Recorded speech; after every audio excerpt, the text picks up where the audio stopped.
புதன்கிழமை அரச விடுமுறை தினம்.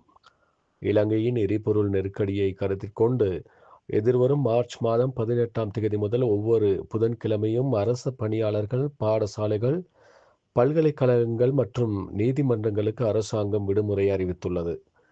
இந்த விடுமுறை காலப்பகுதியில் அனைத்து அரச நிகழ்வுகளும் மறு அறிவித்தல் வரை இடைநிறுத்தப்பட்டுள்ளதுடன் தனியார் துறையினரும் புதன்கிழமைகளில் விடுமுறை வழங்குமாறு கோரப்பட்டுள்ளனர்.